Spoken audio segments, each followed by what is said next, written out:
सम्पूर्णमा नमस्कार। आज उधौली पर्व 2082 साल मङ्सिर महिनाको 18 गते हाम्रो कुलपूजाको लागि हामी बुटोलतर्फ प्रस्थान गरिसकेका छौँ।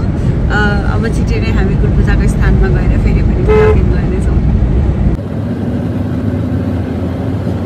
सो हामी आज कुलपूजामा छौँ र कुलपूजाको आज यसरी दुईटा मन्दिर हुन्छ, दुईटा पूजा हुन्छ। हाम्रो एउटा अधिकारीलाई पूजा भनेर हुन्छ भने अर्को चाहिँ कुललाई भनेर पूजा हुन्छ। नेउपानेहरूको अधिकारी भनेको चाहिँ भान्जा भन्जी भन्छ। यहाँ त हजुरआमाहरू हुनुहुन्छ, यहाँ ठुली आमाहरू हुनुहुन्छ, यहाँ भाउजूहरू जानुभयो, यहाँ ठुली आमा हुनुभयो। यो चाहिँ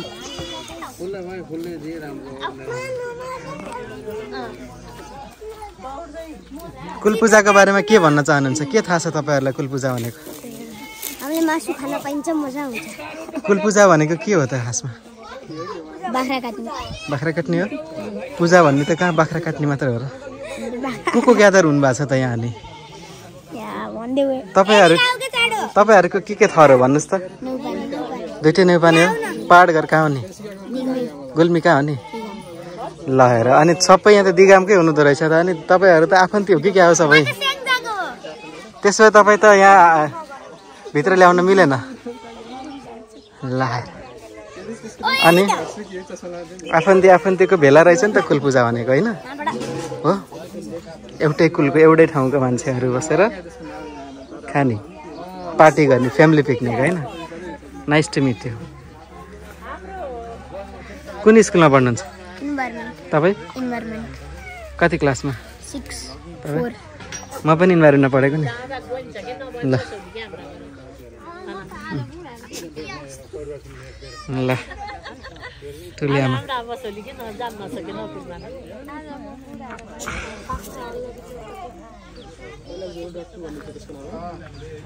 हाम्रो भाइहरू हुनुहुन्छ दुईजना। कुलपूजाको बारेमा के भन्न चाहनुहुन्छ? उता भाइलाई सोध्नु न। उहाँ लजाउनु भयो, तपाईँले नि भन्नुहोस्। आयुष नेउपा नै लजाइहाल्यो नि।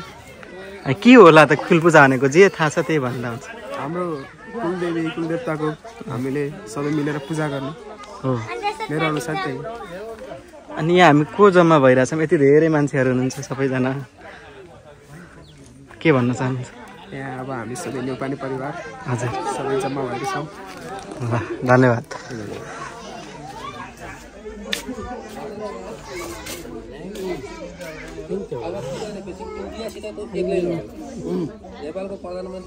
ल ठुल्बाको नि इन्टरभ्यू। कुलपूजा अब किन के को लागि कुलपूजा भइरहेछ ठुल्बा भनिदिनु पर्यो। के को लागि हो र?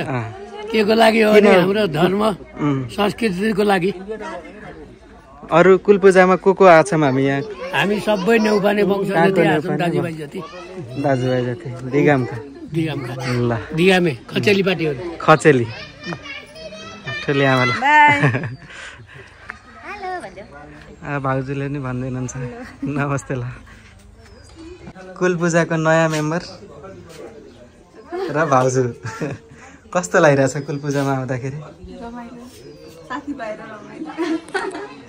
साथी बनाउने, साथी पाउने, आफन्तीहरू बनाउने, भेला हुने, होइन? यही त हो। ल धन्यवाद।